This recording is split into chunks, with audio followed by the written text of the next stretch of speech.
But one day, Harriet Powers and Margaret Scribner, Margaret from the cafeteria and Leo Scribner, were, for some reason, discussing birth control.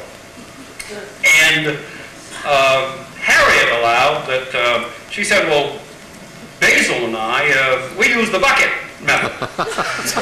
And Margaret said, well, Harriet, what's the bucket method? And she said, well, you know, Basil, he only comes up to about here on me, and Basil was short fellow. He only comes up to here on me. What we do is, I stand Basil up on a bucket, and when his eyes start to cross, I kick the bucket.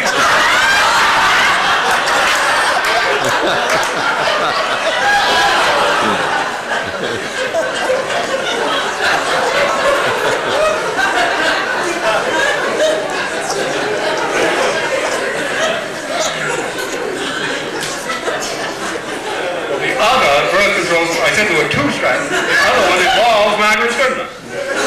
Because the story goes, and this I can only take from Judge Strunk's word, because he told me the story.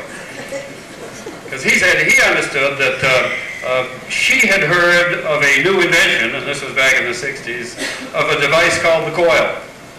And she had gone to the only doctor then available, a veterinarian up in Stratton, who allowed it. Yes, he had also heard, and he'd even seen some pictures of these, but he was neither qualified to do whatever one needed to do, but he said, interestingly, and from the books I've looked at and the pictures I've seen, you know, I've got a little son, and he's got one of those things called a slinky, and it looked kind of like one of those. Well, as Judd later told the story, he said that they say up in Stratton that they never knew how effective that was as a method of birth control for Margaret Scribner, but you ought to see her go downstairs. But he will never know what it is that he taught me about hard work and how one ought to think about one's fellow men and fellow workers. And it's to Stubb, to whom I owe a great deal of gratitude, and it's to Stubb that this entire enterprise, obviously you are very proud of what he's accomplished, as well you should be, because there are, in fact, no other Stubb Taylors in the world.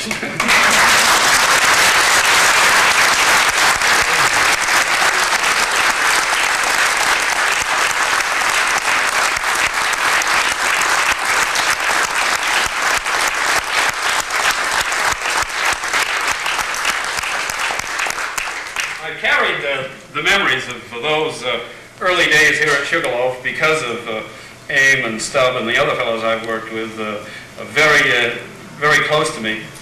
I've also carried with me the memories of a wonderful old gentleman by the name of Lyman Johnson, who was a wonderful King citizen to whom I was introduced by Amos Winner. But it was contrary to the stories that Judge Strunk told me were funny. The things that Lyman Johnson had to say, I can tell you, were genuinely funny. Lyman Johnson was a genuinely funny man. In fact, my first exposure to Lyman was not long after we had gotten up here. We wanted to find a hound, a basset hound, and someone said, well, maybe Lyman could be of some help, so I mentioned it to Lyman. And about a week after I had mentioned it to him, we did find a basset hound in Stratton, and we bought it. So one day I was down in Kingfield, I saw Lyman, and I thought I ought to call him off that project, that he didn't have to keep looking. So I saw him, he was standing up in front of the Hotel Herbert. I pulled up beside him, rolled down the window, and said, Lyman, thought you'd like to know, I got a hound for my wife. He said, not a bad trade.